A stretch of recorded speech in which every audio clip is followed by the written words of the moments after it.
is unbelievable! Alright, we're getting somewhere.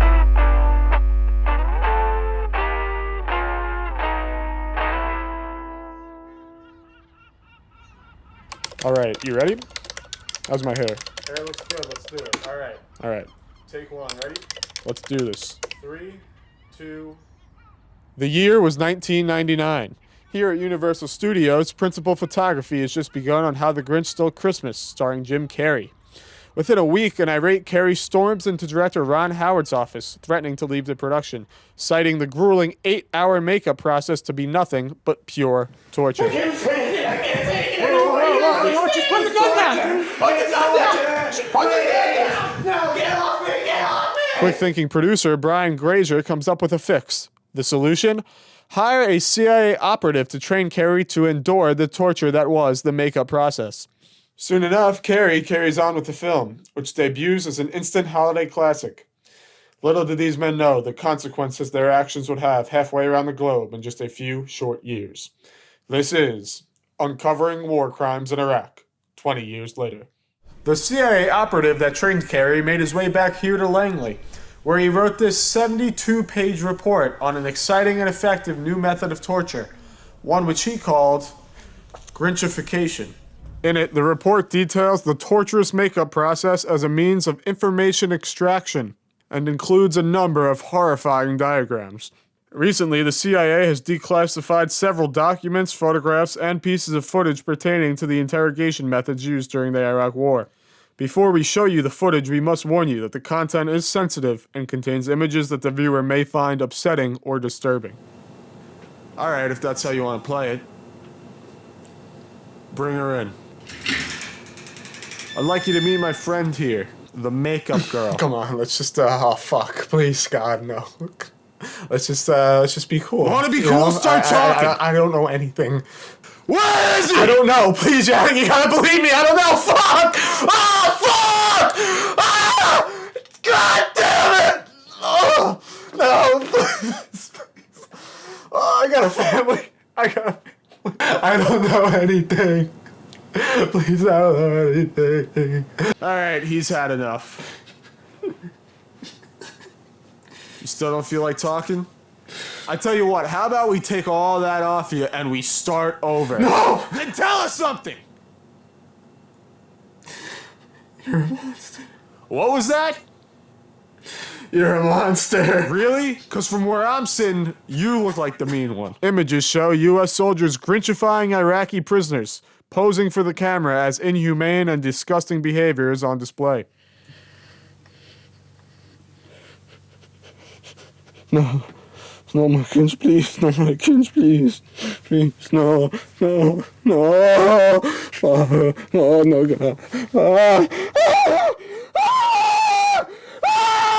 Not only were the interrogation methods used at Abu Ghraib cruel and sadistic, they were also largely ineffective. As shown in this clip, the torture often left the victim's psyche completely shattered, forced to accept their new reality. Now I want you to tell me who this man is. This is a photo of Mayor Augustus Mayhew. And this Mayor Augustus Mayhew, are you acquainted with him? We went to elementary school together, but no, we were not friends, no. Do you know anything about his current whereabouts? No, but I do know where he will be in a few days. Yes. Alright, now we're getting somewhere. Where's he gonna be? He will be attending the Grand Jubilation as holiday cheermeister. God fucking damn it! You gotta be fucking kidding me! So sick of this Grinch shit! With the ineffectiveness of Grinchification, the U.S. troops had no choice but to return back to their usual harmless antics. Nothing but good old, pure American fun. Oh, God, no. Worse yet, during the Battle of Abu Ghraib, 12 unidentified Grinches managed to escape the prison, as can be seen in this artist's rendering. In the aftermath, the CIA spent millions tracking the Grinches in order to cover their tracks. In the diary of one Grinch on the run, he writes, I don't know what is left to believe. I cannot run from the Green Man. He is me. My days are filled with a longing to destroy Christmas. My family won't come near me. Even my own wife said she wouldn't touch me with a 39.5-foot pole. 4 days after he escaped, he hanged himself in a nearby town. Emails between senior officials closely tied to Abu Ghraib prison display an indifferent and callous cover-up of the situation. Subject: check it. Yo, is this one of those guys we dressed up like the Grinch? See attachment. Subject: recheck it. LOL, no fucking way. Subject: recheck it. Haha, alright though, for real. How are we gonna spin this? Subject: check it.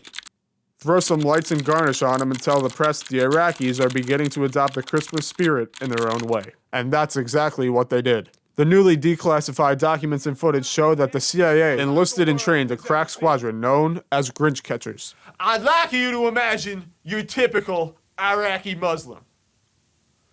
Now imagine that guy hates Christmas even more. Jesus Christ.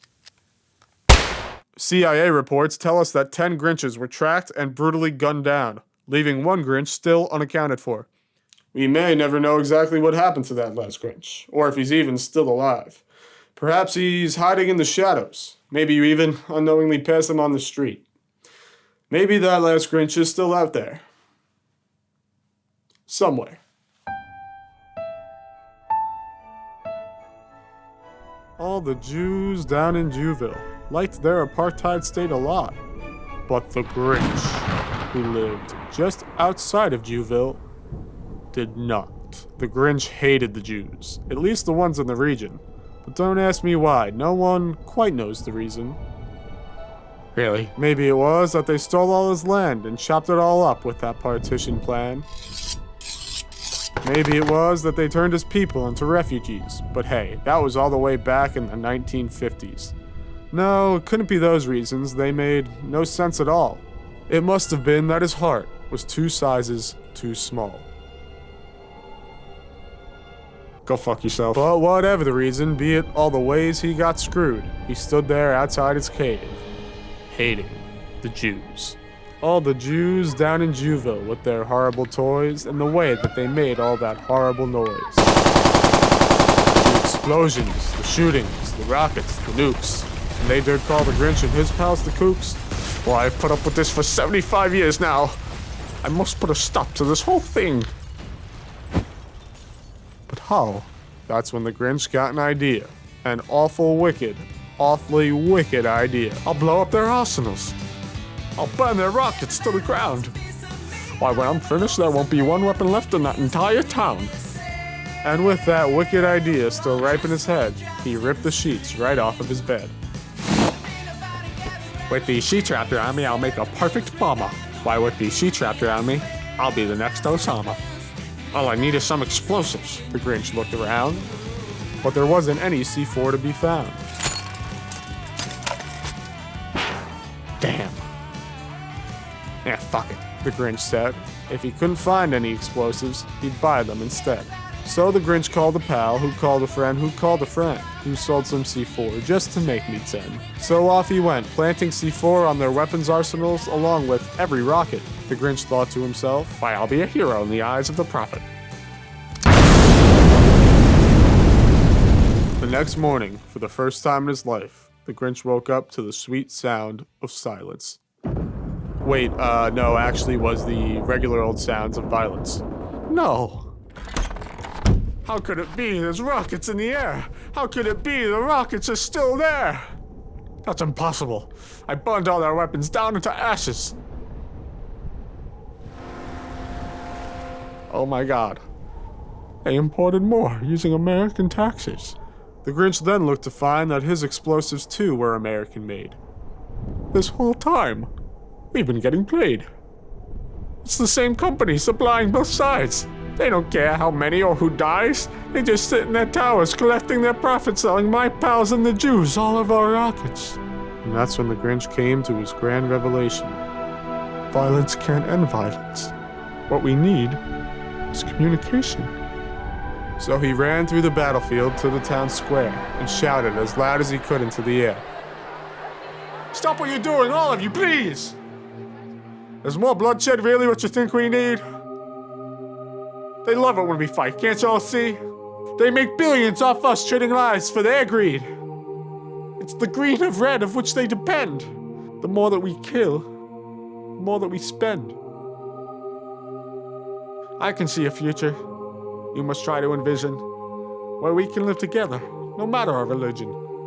We can try as we must and must try as we can to share in the sharing of our shared holy land. But there were some people who couldn't stand peace. Peace was not something they tolerated. Not in the least. No, the folks over at Langley just couldn't have that. So they sent in the Raps and the Grinch went splat. So that was the end of the beginning of any befriending. The bloodshed continued, and so did the spending. Lives being traded, transactions are pending. And the war in the Middle East raged on, never ending. I think that's my favorite one.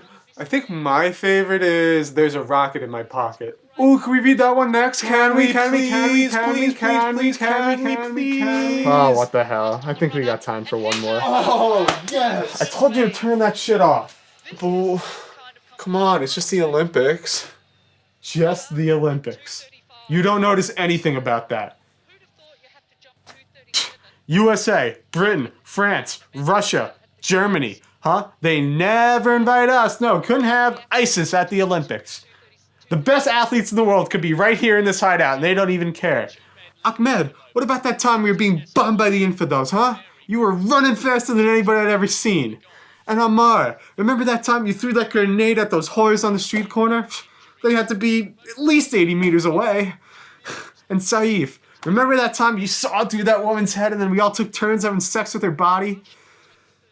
I'm not really sure how that one's going to translate, but, you know, there's going to be some kinks and we'll figure it out like we always do. Are you saying what I think you're saying? I'm saying we should have our own Olympics right here in the Islamic State of Iraq and Syria. And Libya. It's like my hero always says, guys. You can accomplish anything if you set your mind to it. Can accomplish anything if you set your mind to it. So what do you say, guys? Amen. Count me in. Amen. Well, heck yeah, man. All right. Until I find peace of mind, get alone, talking to myself, change the pace, I held my tongue, take time to fix myself, I say what you want me to, I'm a puppet on a string, only move how I'm supposed to, peace of mind's on my feet, step forward, light and carefree, every time I back myself away, get so loud, shut it out, they're born down in the open, where are you now, start to see you as a daydream, so loud, breathing it out.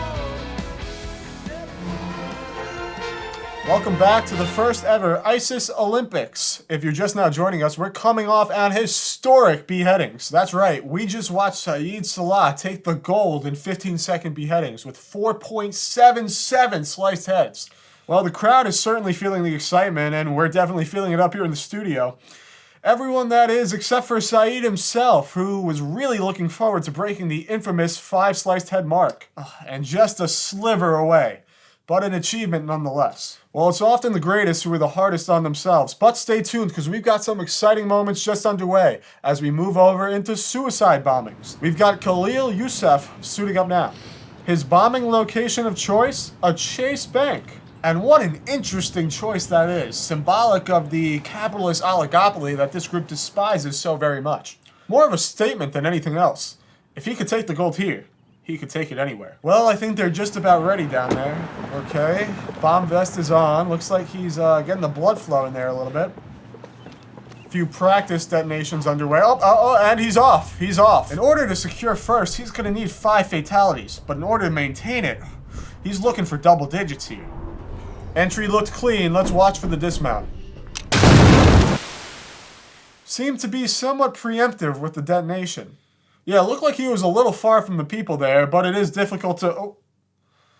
We're getting the official report in now. I can say that 5 people have been injured. That is not what you want to hear. Oh my God. That is disgraceful. At this level, it's frankly amateurish. Well, Khalil, better luck next year. Ooh, well, actually, the Olympics are every 4 years, so my mistake. We'll see you back here in 4 years, Khalil. All right, next up is Rabah Amir. Let's see if he can do any better. Not too tough to beat at this point, and his location of choice, a shopping mall. An oldie but a goodie. Really can't go wrong with this pick. Nothing but fat American slobs as far as the eye can see. Looks like Rabah is just about ready. Fun fact for you, this will actually be Rabah's first time blowing himself up. A complete rookie out of Syria, and here he is in the Olympics. Dreams can come true, ladies and gentlemen. Looks like Rabah has entered the mall. I think the hardest thing about a location like this is the decision of where to blow yourself up. There's so many good spots. Agreed, you've got Victoria's Secret, you've got the food court, hell, you've got Spencer's. There's just so many options. Oh my God. Looks like we've got a technical difficulty. Oh my God, this cannot be. Get out of there, Rabah. He's clicking the button, but nothing's happening. Rabah's frantically clicking the button now, but it doesn't seem that anything. Oh my! He has been tackled. He has been. Rabah is down. What is going on this year? You have got to be fucking kidding. These guys have got to get it together. They're putting a disgrace on the sport. Just a year of upsets, folks. Welcome to the Shiite show, ladies and gentlemen. Well, it's Sunni. Yeah, at least the weather's holding up. Oh! What was that? What is going? We just felt something in the studio here. Can we get eyes on that? What just happened? Do we have eyes on? Oh shit! Oh my God! For real? It's Al-Qaeda! Oh my God! ISIS is getting snubbed at their own Olympics. This is Osama bin Laden. But they endure. Is this happening? I mean, I'm shaking over here. This is insane. Initial reports of death counts are in the triple digits. Al-Qaeda is back and they are hotter than ever, folks. What? Al-Qaeda's back and they are hotter than ever. Wes, the time to make this movie is now. Look, I just don't think my wacky, zany style is gonna lend itself to a 9/11 film. Do you know what the best-selling t-shirt of all time is? It's 9/11, never forget. Like it or not, tragedy sells, okay? It's just like the saying goes. Commodity equals tragedy plus time. I don't think that's the same. Titanic, Pearl Harbor, Patriots Day, all raking it in off tragedy. It's our turn. But we're talking about a comedy. When I saw Schindler's, those people left that theater crying they were laughing so hard. Look, it's just a matter of principle, all right? But I guess it's like my hero always says. You can accomplish anything if you set your mind to it. So that's a yes?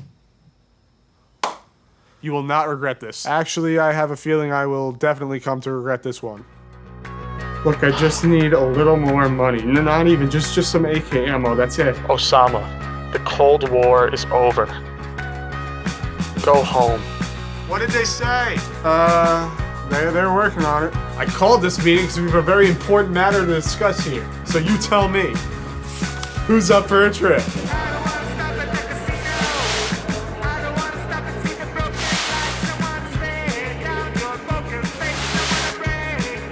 Have a nice flight. Actually, hold up just a second. You almost forgot your carry-on. Ladies and gentlemen, this is your captain speaking. No, I understand. Right, okay, we'll talk to you. Well, Jan, it's official. This day cannot get any fucking worse. Jack, what the fuck was that? I think a plane just hit the World Trade Center. Hold on, Bethany, I might have to go. I think Jack's like... Jack, what the fuck is going on over there? I think another plane just hit the World Trade Center. The girl and the goat were playing in the backyard. Just a sec, Andy. I'm on a roll here. All right. As we mourn the loss of thousands of our citizens. George, we can't hear you. I can hear you. I can hear you. The rest of the world hears you. And 300,000 Iraqis who had nothing to do with this will hear from all of us soon.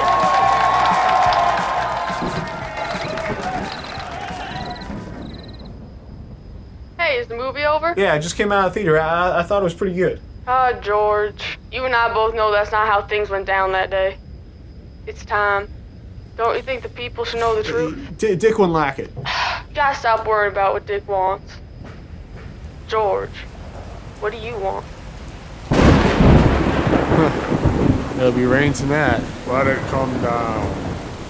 Dick, is that you? That's right. Jesus Christ! She's right, George. You gotta stop worrying about what I think. You gotta listen to that voice inside you. The American public deserves to know the truth about what happened on 9/11. George, listen to your heart.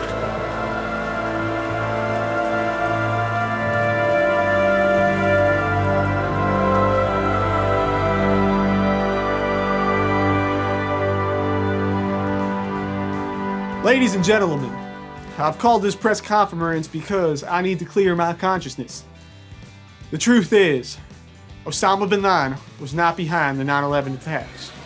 The story that you've been told is actually an elaborate cover-up by my administration. Excuse me, President Bush. If bin Laden wasn't behind 9/11, then who was? I was just about to get to that. Prick. 9/11 was actually the result of a Boeing computer malfunction. You see, on the morning of September 11th, each Boeing 767 was fitted with a firmware update. As seen on this computer monitor, the update had one crucial flaw. In it was a new stall avoidance system. This was such that when the nose of the plane tilted 22 degrees upward, the computer program would tell the plane to crash into the World Trade Center. An overlooked feature that nobody could have imagined would lead to such catastrophe. My administration, for the good of the American public, for the good of the American economy, went to great lengths to conceal this from you. And for that, I offer my sincerest apologies. However, there was still one man who stood in our way. Osama bin Laden, with his crude intellect and cunning intelligence, somehow obtained word that we were going to cover this up. My administration then took it upon ourselves to blame the entirety of 9/11 on Osama bin Laden. We alerted Boeing of his whistleblower status, and they handled the rest. President Obama was more than happy to take credit for his murder. On behalf of the American public, I'd like to say, we are sorry, Osama bin Laden. And for that reason, we've decided to remodel. From this forward, the Washington Monument will now be known as the Washington Laden Monument. Other than I'm sorry, I've only got one thing left to say. God bless you, and God bless the marinara. Fuck.